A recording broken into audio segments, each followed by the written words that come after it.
now we look at this idea of entering into hooks and rear-mounted positions. We've seen that as a general rule I tend to favor low amplitude methods with maximal body contact, minimal ability on the part of my opponent to just stand up out of the move. These are the most high percentage ways for us to work. We've made a division between entering with the knee, which is generally the easier one for most athletes and the safer one in the most applications, versus entering with the foot. Now please don't think that I'm saying you shouldn't enter with the foot. That's absolutely not the case. There are many good times to enter with the foot, and there are many benefits to entering with the foot. Remember, if I enter with the foot first, the hook is now complete. There's nothing else to be done. If I enter with the knee, then I have to extend the leg and establish the hook, as it's kind of a two-part move. So there are real advantages to entering with the foot. They tend to be smoother, faster entries. Anytime I can operate with maximal body contact and a broken down opponent, I'm going to favor foot entries because they are faster and smoother. But I'm not going to favor them in uncontrolled situations where my opponent's not broken down and I have to sacrifice body contact. That's the rule that I'm pushing towards you.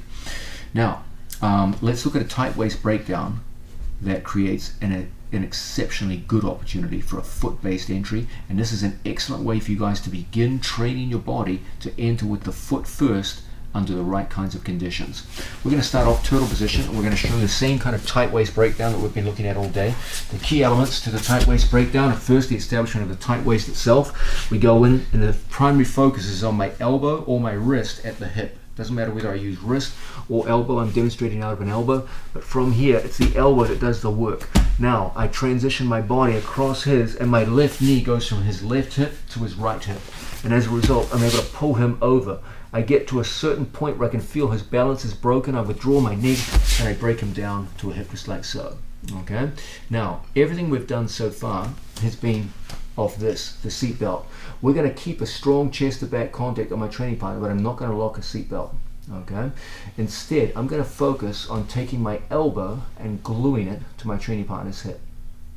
Now if my opponent was an idiot and just stayed where he is, okay, didn't move, well, I would just do the move we saw previously. I would just slide my knee in, I'd take his back. Okay, or I could just go straight into a stranglehold right from here. You can do many good things. Okay, but let's assume our opponent's not an idiot. Let's assume he's at least as good as we are, and quite possibly better. So in situations like this, he's going to look to return to a turtle position. When I hold my elbow tight to my own body, there's only one way he can return to a turtle position. I know that before we even begin the move.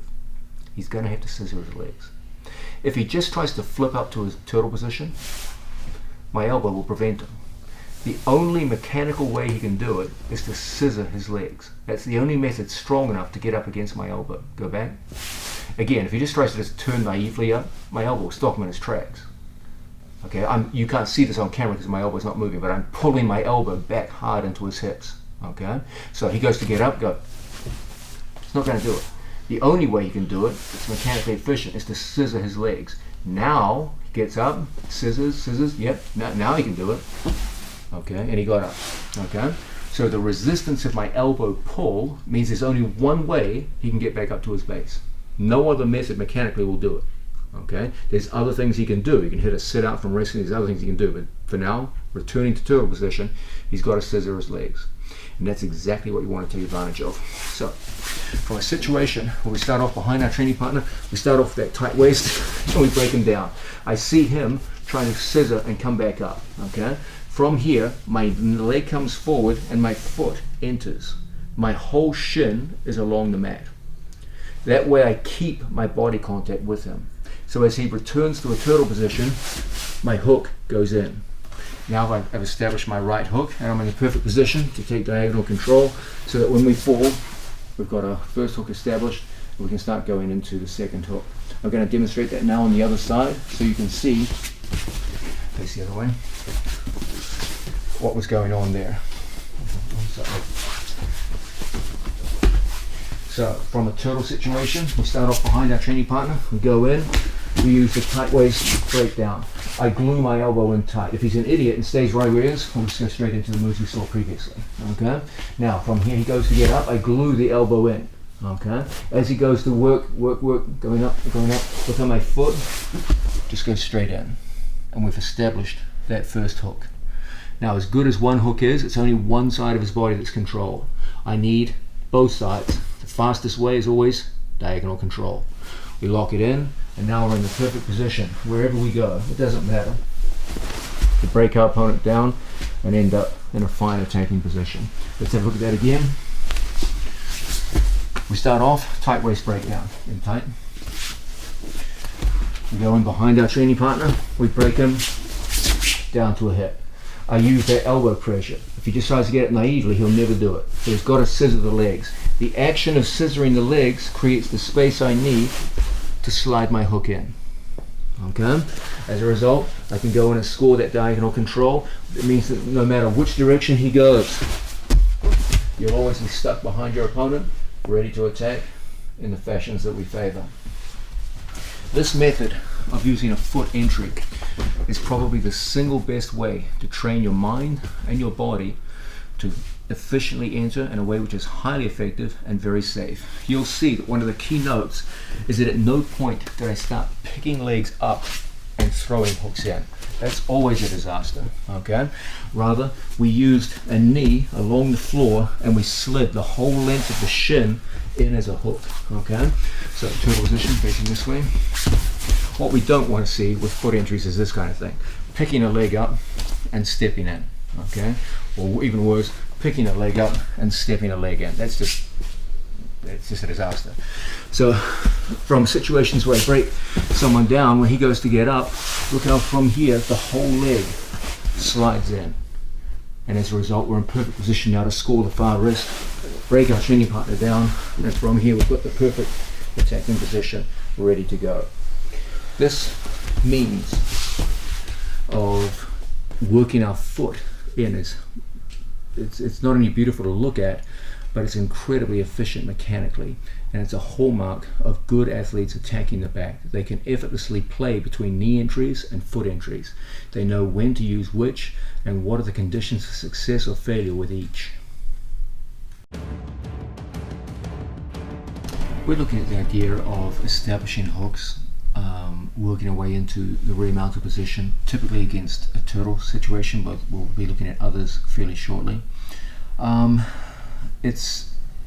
We're looking now at this idea of entering with our feet. We're seeing as a basic choice between entering the hook with the knee versus entering with the foot. We're looking now at this idea of what are the right conditions to enter with the foot. Well, typically it's best done from broken down positions where my opponent is trying to climb back to a turtle position, rather than one where my opponent is in a settled, strong turtle position. Then you have to kind of pick legs up and throw hooks in. It's better to enter with the knee under those circumstances. I want to demonstrate an important point now, which is the idea of using two legs to establish one hook. We saw earlier how to do this with a knee. We saw that if we have an opponent facing in this direction, and we have a seatbelt grip, and our knee has entered in like so. When we use a sagging entry, we saw the idea of stepping over our opponent's foot. And so two of my legs control one of my opponent's legs. And as a result, when we broke our opponent down, there was a tremendously effective pinch around our training partner's legs. So that when he tried to move his right leg, it's pinched by both of mine, one from the back and one from the front. And as a result, it was incredibly easy for us to control that transition into the hooks. Okay? We can do much the same thing when we work with foot entries, but it's got a slightly different feel to it.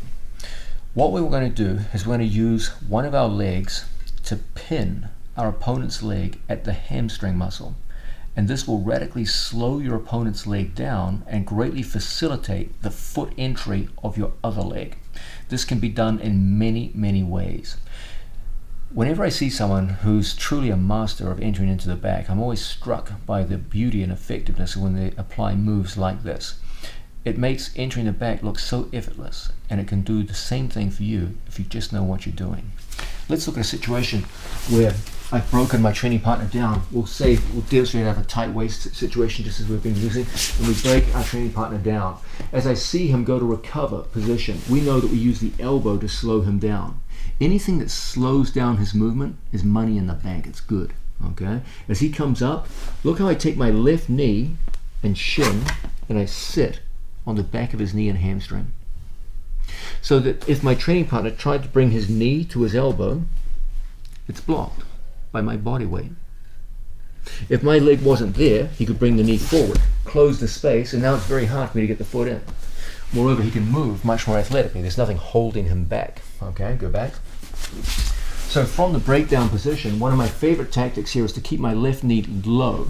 Just freeze. My left knee is right at my training partner's tailbone. So that as my training partner goes to get up, I put weight over the hamstring muscle. As he fights to get up to his base, it plays a role like a brake on my training, like a handbrake on my training partner's leg. When he tries to go to get up, I just bring my head forward and my leg goes in effortlessly. If I didn't do that and my opponent had quick reaction speed, as his right leg comes up, I missed the opportunity to get my foot in. That wasn't very fast. So he's going to bring his right knee to his elbow. Okay, as he goes to get up, now I'm too slow and I couldn't get my hook in. Okay, but when I see my opponent go to get up and I physically pin the leg, when he goes to move it now, it's so difficult, and it's relatively easy for me now to get that hook in.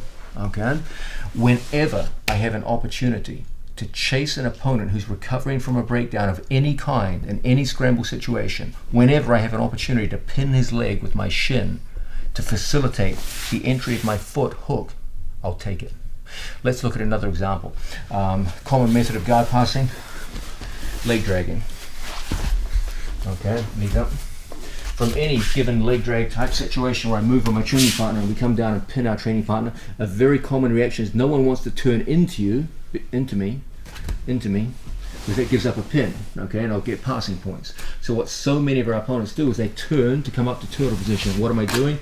I'm sitting on the hamstring, and as a result, it's such an easy thing to transition my foot directly in as a hook, and from here, we're back in business. So, once again, facing in this direction, leg drag situation, facing this way. From here, we saw this idea that from any given leg drag type situation, as I come here and crowd my training partner and he turns away, look, I sit on the hamstring, my shin down on top of it, body contact maximal. When he goes to get up, he's slowed down by the influence of my left leg. As he fights up to his base, look how that facilitates the entry of my right foot. Then when we seize the opposite arm, we have the diagonal control we need, so that when we fall to the mat, we're ready to go. This simple action of slowing my opponent's legs down by using one leg to pin my opponent's leg so the other leg can hook is a hallmark of good back control jiu-jitsu fighters. Typically, they will use two legs to restrain one of their opponent's legs and establish their first hook.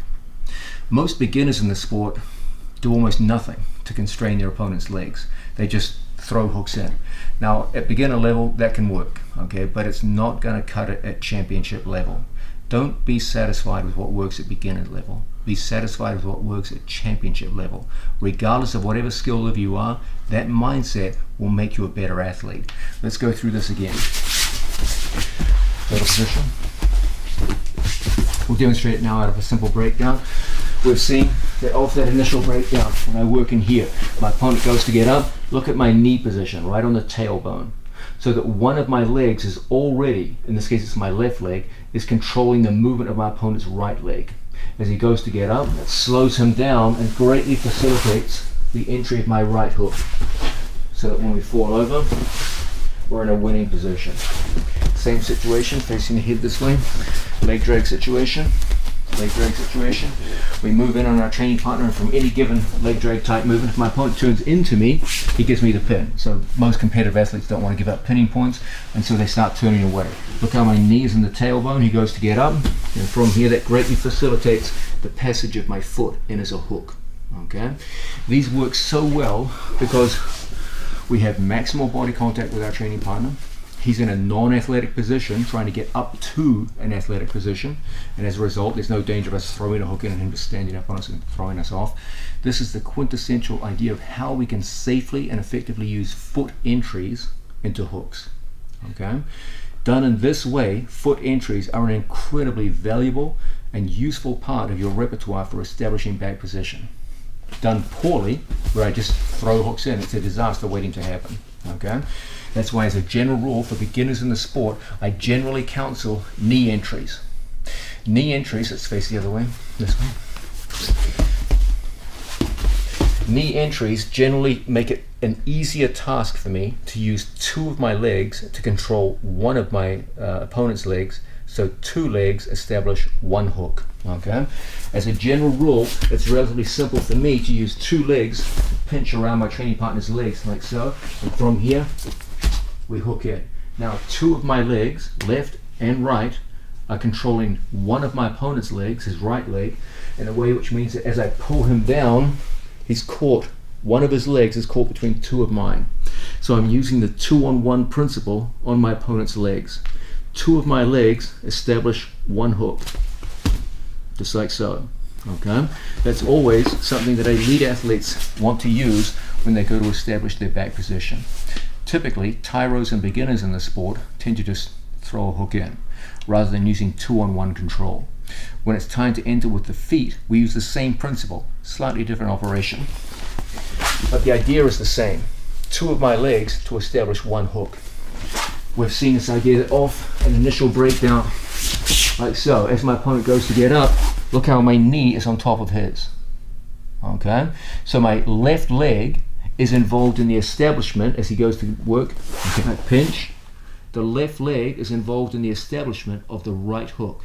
Both of my legs are locked around his knee. When he goes to move, I'm wedging two legs around one.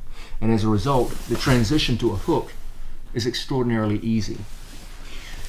I cannot overstate the importance of this distinction. Beginners in the sport throw hooks in. Experts in the sport use 2-on-1 control to establish a hook with control. Two legs establish one hook. Use this principle and you'll find your ability to enter with both knee and foot goes up dramatically. Please understand, I'm a 51-year-old man with a hip replacement and about to get a knee replacement. If I can enter with my foot in this fashion, it will be extraordinarily easy for you. Once again, we get our break. Let's understand that when we first get our breakdown on our training partner, I'm not a person gifted with flexibility. On the contrary, I'm the exact opposite. I have a hip replacement, I'm about to get a knee replacement. But if I use this simple methodology of the breakdown, and as my opponent goes to get up, I pinch two knees around my opponent. Okay? It requires no flexibility on my part when I use this 2-on-1 control principle to simply move my legs and fit my hook in effortlessly. Then diagonal control, and wherever we go now, we've got the breakdown into a winning position. If someone in my condition can do this, imagine what someone in your condition can do.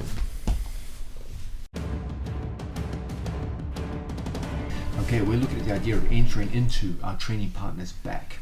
So far, the talk that we've made with regards to entering back has been dominated by the idea of knee and foot entries, and those account for the absolute majority of the best entries that we see in modern day competition, not just amongst my athletes, but for athletes in general. But they're not the only methods of entering into the legs. There are a whole host of entering our legs as hooks into our opponents and establishing the rear mount that don't involve foot or knee entries.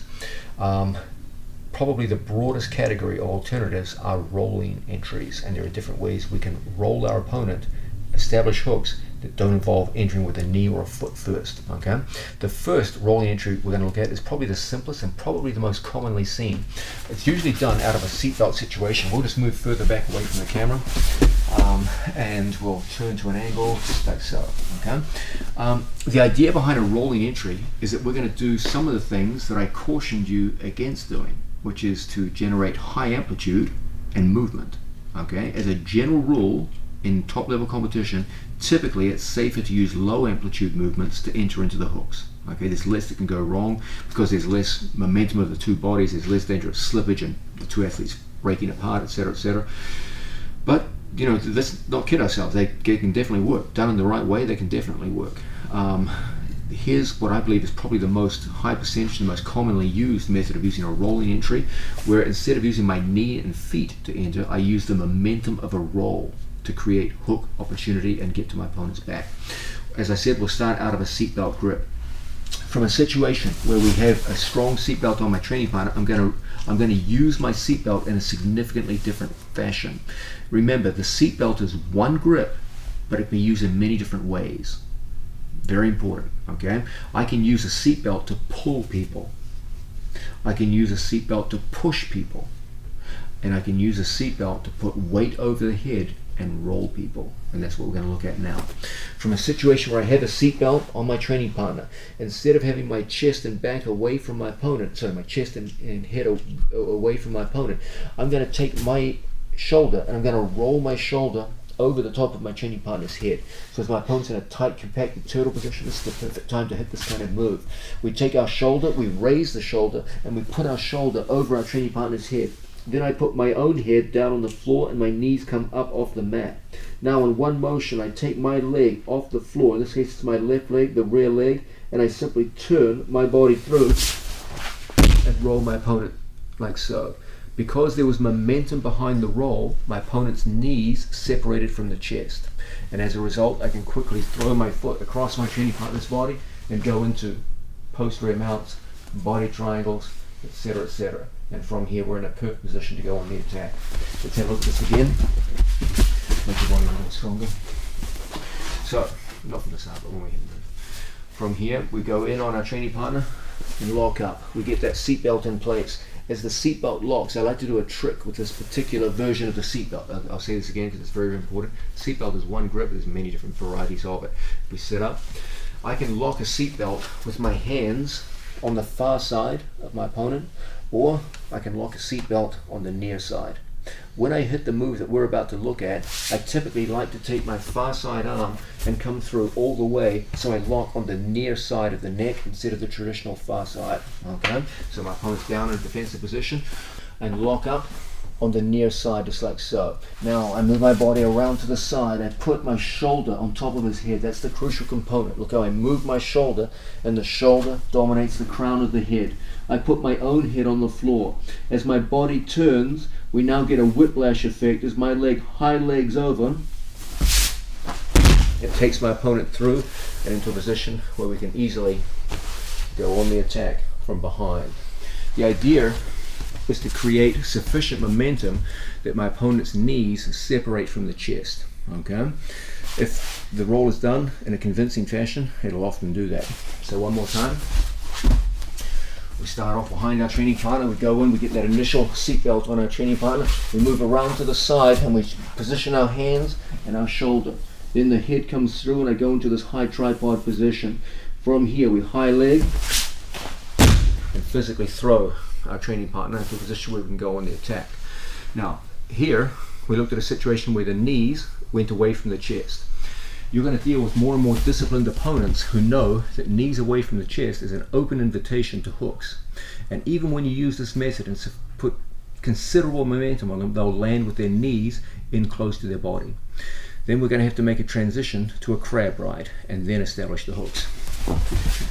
So we have an opponent in a turtle position. We want to break them down to their buttocks. We'd love to get hooks in, but now we have an experienced opponent who has seen this move before and goes with the roll and keeps their knee to their chest. So we go in, we establish that initial seat belt. We're locking it here on the near side of the neck. I come around the corner, put my head down, and as I roll my training partner through, he keeps his knees in close. And so there's no way I'm going to establish hooks. Okay? In these situations, we get our feet in behind our training partner and we start lengthening legs like so. So when his feet are in contracted, look how I use my foot and I lengthen a leg. And as a result, I can easily pass my foot to the inside. Keep your knees up tight. Now I fall across the opposite way and we find ourselves in a position where we can go into our regular attacking sequences in the ways that we saw earlier in the video.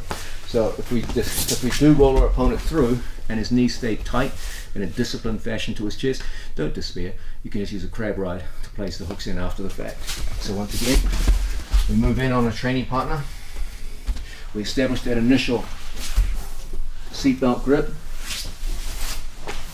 and we end up behind our opponent but unable to bring the knees away from the chest. From here, my feet come in close and I place my foot in behind his hook, make a strong leg. No matter how strong his leg in this position, my leg can always extend his away.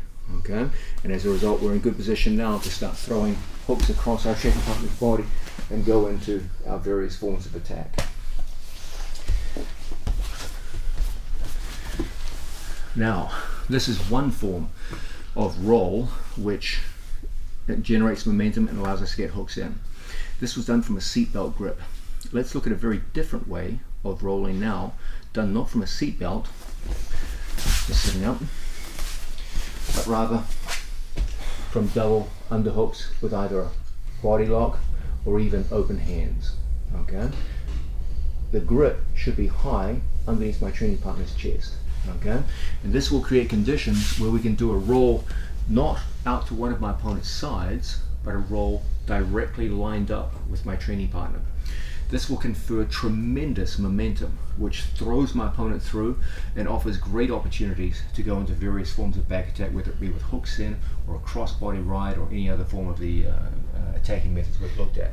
Let's move back a little bit further away from the camera and show the kind of movement involved here. We're going to start off behind our training partner, and this time we're a little more lined up with our training partner than previously. Okay, so we've got a slight angle but nothing crazy. Now, from this position, we went in to fight for a seatbelt, but my opponent hand fights and prevents me from getting the hand in front and locking my hands. In these situations, I will often counsel my students to bring the hand back and go into the one area they can't hand fight, which is the area behind their arms. Okay. Remember, if I go in front of their hands and shoulders, that's where they can hand fight me. If I get shut out, then I just release and I come back in the one area they can't stop, which is behind the arms and armpits. And then from here, we're going to lock our hands. I'm going to recommend for now a palm to palm grip, where my two hands lock palm to palm, just like so. Okay. No thumbs, just locking in like so. So I get shut out from the seatbelt, I go in behind, and my hands lock. Now, I'm going to put my body into a high tripod over my opponent. So I'm going to drive my body weight forward. I'm going to put my head down on the floor, and I'm going to come up into a high tripod. From the high tripod position, I'm going to bring my body up as my feet leave the mat. We're going to start to develop an ability to bring our feet up and over our training partner's body like so. Now from here, I'm going to throw my body weight forward and send my opponent over. As a result, we're in perfect position to hook legs and go into situations, for example, like a cross-body ride. And from here, we're ready to attack. Once again, this time we'll do it going in this direction. Let's go right here somewhere. From a situation where we're behind our training partner, we go in, we can't get a seatbelt, so we go in behind and we lock our hands. The first requirement here is we get into a high tripod. So my head goes forward, move your hand from inwards. From here, I bring my body into a high tripod like so. From the high tripod, I want to create a condition where my body goes up. As my body rises, we create a situation where from here I throw my body first and his body second. So we want my body to go, and only when my body goes does his follow. And as a result, we're in perfect position to get hooks in and go on the attack. The important thing here is that we want to create a situation where I go first and he follows. Don't make this common mistake. People just hook and just try to pull him, and this happens. It's a disaster. You have to create a situation where there's separation between your body and his, so that as you have the two athletes connected, one athlete goes first and then pulls the other one with him, not two athletes together. Okay, so we start off with our training partner. We go in and we get the high body lock. I bring my body into a high tripod, and from here I just throw my body through and break him down to the mat. Now we're in the perfect position to fight for seatbelts, hooks, etc., and go into our winning positions. This would be another example of using a rolling entry to enter hooks, etc., on my opponent that doesn't involve the entry of the knee or the foot first. We're looking at the idea of entering into the rear mounted position We just looked at rolling entries, which featured our upper bodies connected to our opponent's upper body, my chest to his back. And as a result, we were able to roll through, generate momentum, and then throw in hooks and establish the hooks. That's one form of rolling entry, and a very important one. There's another completely different form of rolling entry, also equally important. This is the idea of using my legs to hook into my opponent's legs, generate a roll, and end up on my opponent's back. This method of using my legs to enter the back is a very, very important one for your development. These are particularly good methods of entering the back out of scramble situations. I'll show them out of set situations, but throughout your career you'll be able to use these, particularly in scramble situations, to work your way to your opponent's back and get hooks in. They tend to have a very disorienting effect upon your opponent. They get spun around like a washing machine, and then they wake up and their two hooks are in.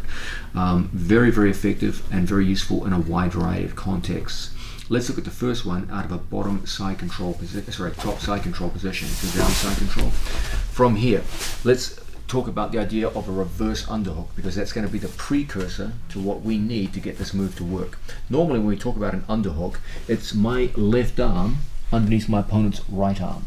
And if you go on YouTube and look up underhook, you're going to see something like this: my left versus his right. A reverse underhook is a situation where my right goes under his right, like so. Okay, so that my arm is under his, but you can see it's not in any stretch of the imagination a normal underhook.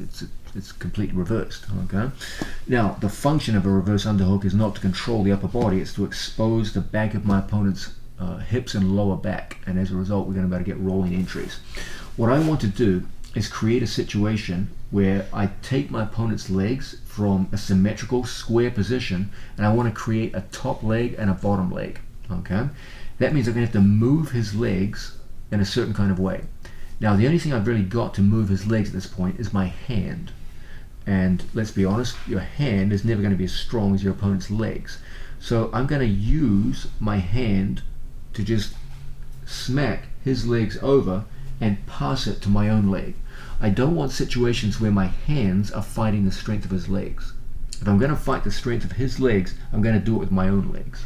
Okay, so we're going to start in a position like so, and I'm just going to take my hand, and in one motion I'm just going to surprise my opponent and create a top leg. So that now we have a top leg and a bottom leg. Okay, I take his top leg and I hook it right there at the Achilles tendon with my foot. So when he tries to pull his foot back, he's not fighting against my hand, he's fighting against my legs. Moreover, I'm controlling him at the end of the lever, all the way down by the Achilles tendon, so it's hard for him to retract his leg. It's not going to be easy. Okay. Again, what I don't want to do is this: I don't want to grab a leg, move it, and then try to hold a leg with my hand. If he retracts the leg, it's impossible. My hand's not that strong. Okay. So all I do is I prepare my body, I position myself, and in one quick motion, I whip the leg over and I step my foot over it. So when he tries to retract it, he's not fighting my hand strength, he's fighting my leg strength. And my leg is positioned at the end of the lever, so I'm in a mechanically sound position. Now I'm currently on my side. What I need to do now is come up to my knees and hook my right hook in. Okay. From this position, I lock an outside scorpion on my training partner's ankle. I'm in the perfect position now to pin my training partner's ankle, so both legs are controlled, and then all I do is I just put my elbow inside my training partner's knee and roll my training partner through. As a result, we end up in very good attacking position. From here, obviously, we have the crossbody ride. That's an obvious movement from this position. Or from here, I can put a hand on my training partner's hip and a hand here on my training partner's neck. When he tries to move away from me, that hand doesn't look like much, but it's a very, very controlling grip. Now, from this position, it's a simple thing for us to put our foot as a hook underneath our training partner's leg, generate movement, and find ourselves back in one of our favorite attacking positions, ready to establish our back attacks. So once again,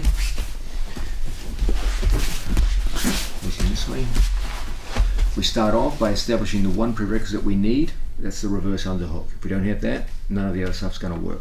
So from any given side position, we go through and establish that reverse underhook. And we turn and face towards our training partner's legs. I take a hold of my training partner's leg and create a top leg and a bottom leg. From that top leg situation, I hook and I control his leg with my leg, never fighting the strength of his legs with my hands. Now, as I come back up to my base, look how once again the great principle of controlling two of my legs control one of his. And as a result, I'm able to lock like so. Two of my legs on one of his. That same principle that we saw earlier in this back entry system. Now, from here, we catch a hold of our training partner's opposite foot. Both legs are now controlled. As a result, I can easily pass my elbow through and hit a simple disorienting roll that puts my hand underneath my training partner's neck and gives us good control of hip and head. When he goes to move away from me, it's shockingly difficult. And as a result, it's a simple thing for us now to turn our training partner and go into winning positions behind our training partner's back. Once again, this time, head facing this way. So a situation where we start off with a reverse underhook. We start off in a fairly conventional side pin. We go through and establish the reverse underhook just like so. Okay. Now from here we need a top leg and a bottom leg, so we reach across our training partner. I never try to have my head on my opponent's center line and grab a leg. If he makes a strong leg, you'll never move it from here. Okay. We always need our head coming across just like so. Okay. Now from here, with my head in this position, I just quickly move and get the top leg and bottom leg created.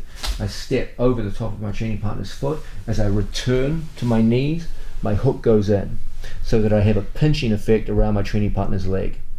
When he goes to move the leg, two of my legs control one of his. As a result, it's an easy thing for me to roll and control my training partner like so.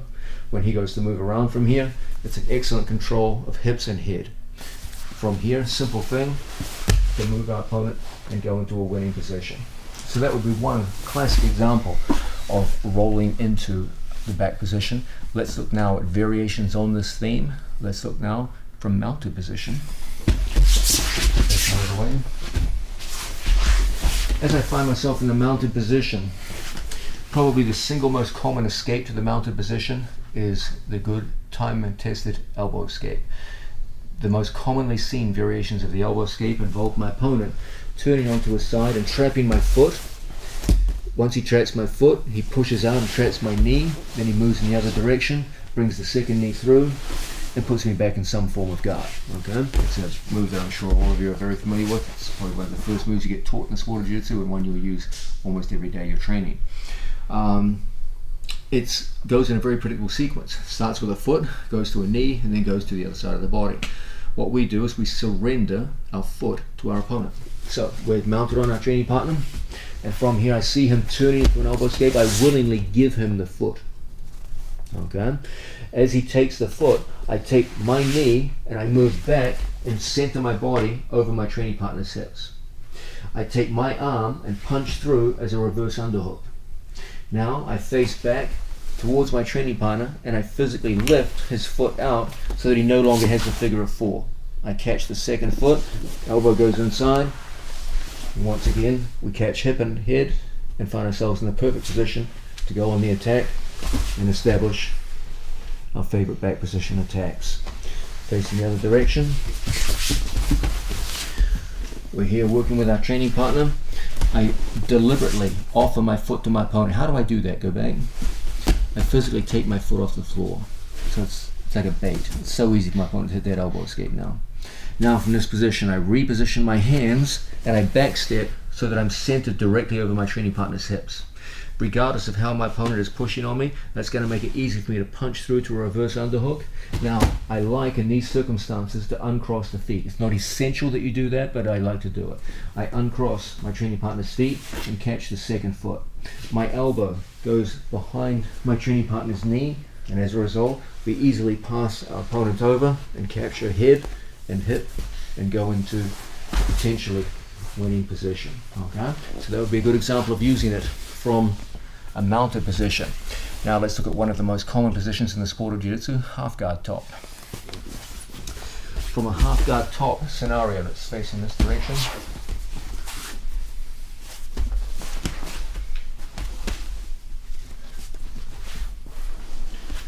Half guard top, my opponent's working from this position. We're going to start off by tripoding and walking across our training partner's body. I'm going to put my hand on the hip, make a strong lock on my legs, and put my elbow inside my training partner's knee so they can slip my knee free and drive across into a kind of a quasi-mounted position. Let's move this way. So there's a sense in which I'm mounted because I have two knees on the floor, but I'm not really mounted because he still has my foot.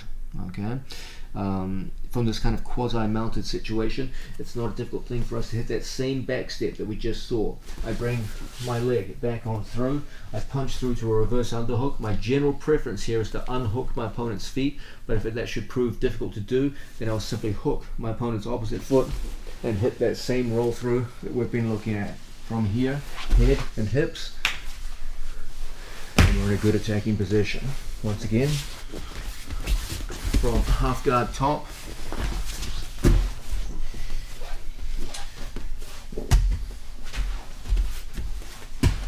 my opponent can have the underhook, doesn't matter.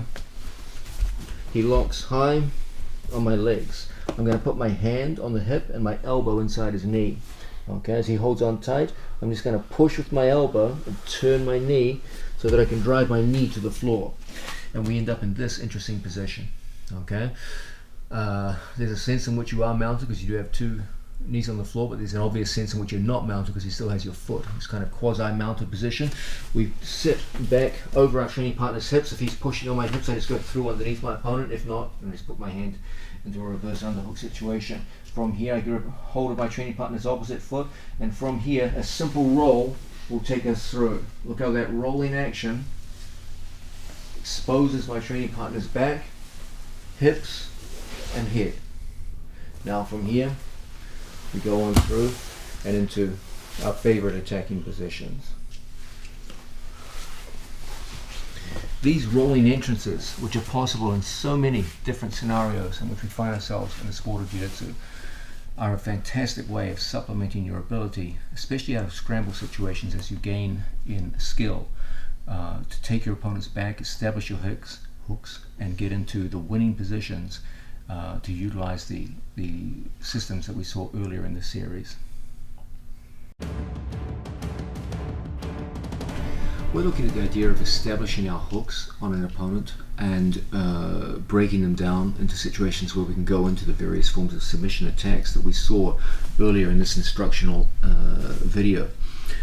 A very specialized position, which is becoming increasingly important in both submission grappling, especially at ADCC because of the point structure, and also in jiu-jitsu in general, is the so-called 4-point position, where my opponent is no longer in a turtle position, but rather comes up so that they have 4 points of contact with the floor, okay, just like so, okay, so they have no elbows on the mat and no knees on the mat. Let's face in this direction.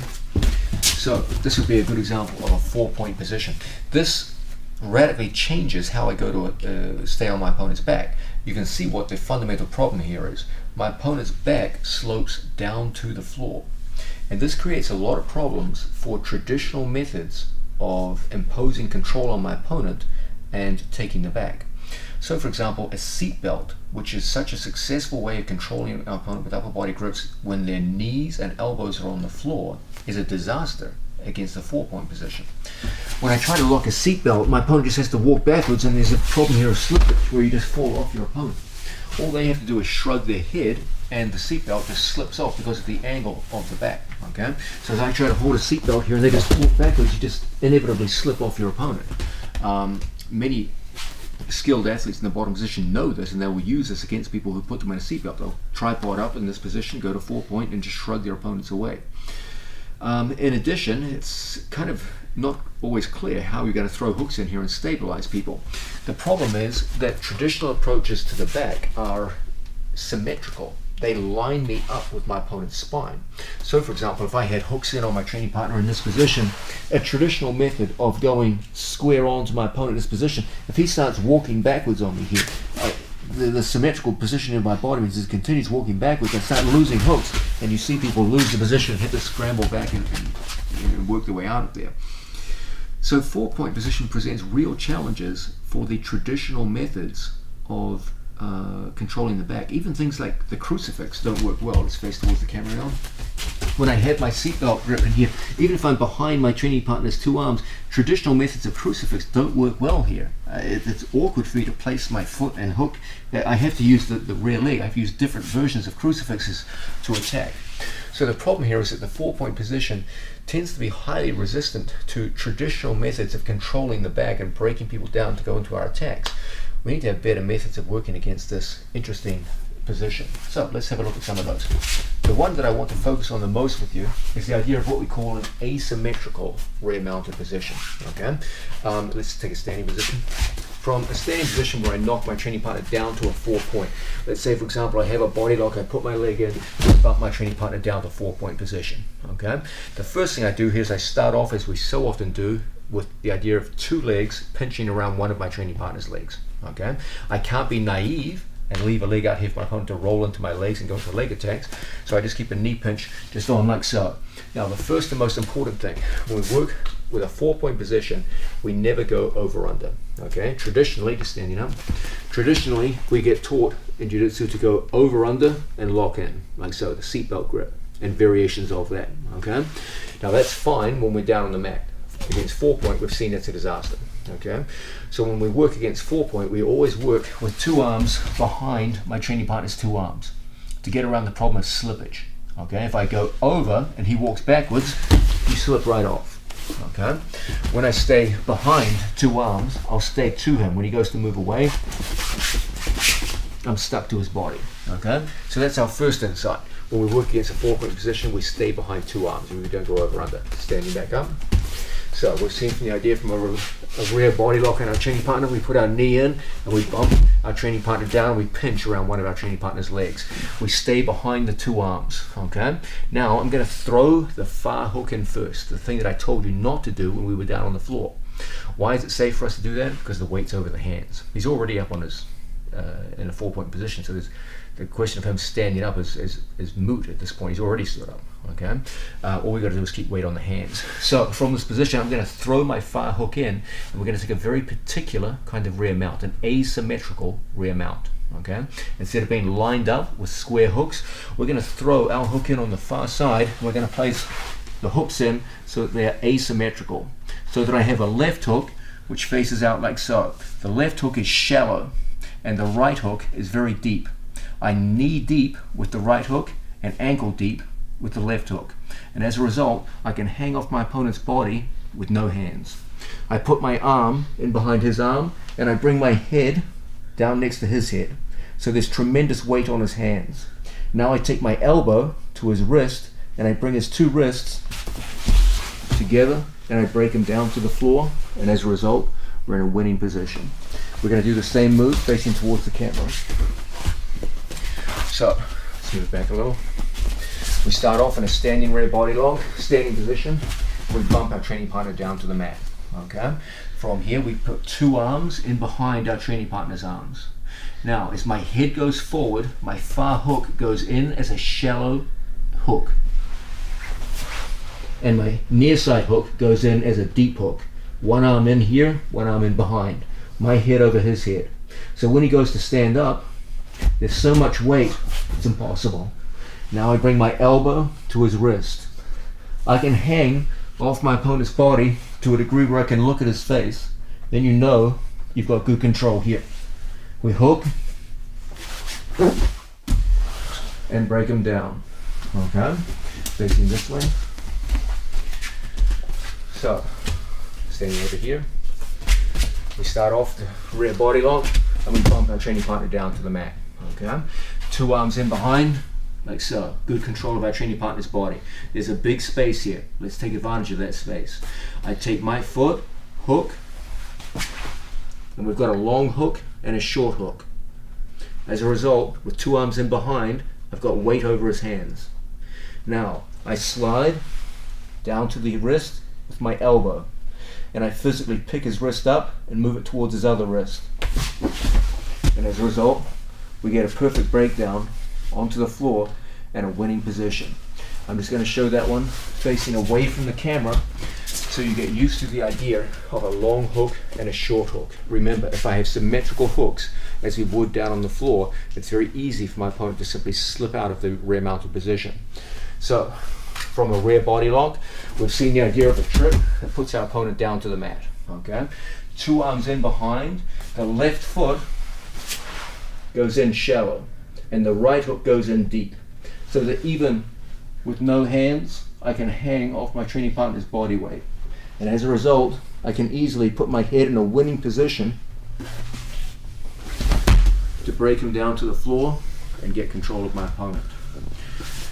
This is the long hook, short hook method of controlling my opponent, and we used an elbow to wrist method of breaking him down. Let's look at the same move, but a very different method of breaking down a very strong opponent, the power half Nelson. Same scenario. We have a standing rear body lock. We go in on our training partner and bump him down to the floor. From here we go long hook, short hook, just as we did previously. Chest comes down, two arms behind, hook goes in, and we've got the long hook and the short hook. This time I physically can't move his wrist, too strong. So I come up and I put a bar across the back of his neck. I bring my hands through and I lock palm to palm. I push my opponent's head down to the floor, and we get the perfect breakdown all the way to the mat and one of our favorite attacking positions. Once again, this time facing towards the camera, coming back. We start off standing rear body lock. We go through and bump our training partner down to the mat. Catching, two arms behind his arms, never going over under. That's a disaster in a 4-point position. Okay. We bring our foot all the way through and hook, long hook and short hook. I try to come down to the elbow, not working, too strong. We come up, we put the bar across the head, and we lock our hands palm to palm. I push the head under the armpit, and we roll through into one of our favorite attacking positions. Once again, facing in this direction this time. From a standing rear body lock, we go through, catch, and drive straight down to the mat. We lock in, we bring the head forward, and as a result, we get the long hook and the short hook.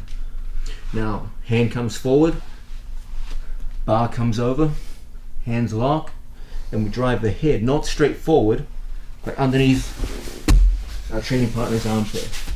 And as a result, it's a relatively simple thing to go into a winning position. Now, let's provide an acid test of whether or not you're doing a good job with that long hook and short hook.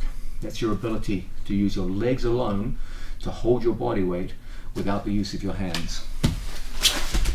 So we'll face in this direction. From that body lock, we drive our training partner down. Body weight goes forward, finding the short hook, goes in and lock. I have the short hook and the long hook. If I can bring my face in front of his and look at my opponent, you know you're doing a good job with your legs. Okay? No hands required. Okay? And from here, I can bring myself back into those winning positions that we talked about earlier. Okay? That's your acid test as to whether or not your legs are working efficiently in a way which will hold you on in a competitive context in the standing position against this 4-point position. We've seen a tremendous amount of material concerning the back attack system, which I teach to my students and which they've had so much success with over recent years in international level competition. The keynote themes that I want you taking away is the idea that in Jiu-Jitsu these days, there's a tremendous number of athletes who are highly skilled at taking their opponent's back, maintaining the back, but there are significantly fewer who are highly adept in finishing from the back. The central purpose of this video series is the idea of finishes from the back. It was designed to show a systematic approach. The keynote to that system is the idea of a central system, which we call the straitjacket system, where it's designed to pin my opponent's defensive arms down in ways which greatly facilitate the use of rear naked strangles. We also saw a new mechanical approach to the rear naked strangle itself. Around that main system were a group of auxiliary systems which have a very different focus. Instead of taking one move, the rear naked strangle, and trying to push it through one vulnerable part of your opponent's body, the neck, the auxiliary systems are designed to spread the attacks out over the whole body. And we saw a range of auxiliary systems that did exactly that. Then we finished with the idea of getting to these winning positions on the back. And we saw some critical principles which my athletes use, and many other great athletes too, to get to the back positions that will make these finishes and the systems that they're bound within work. and I'm sure that in a short time they'll start working for you too. Thank you.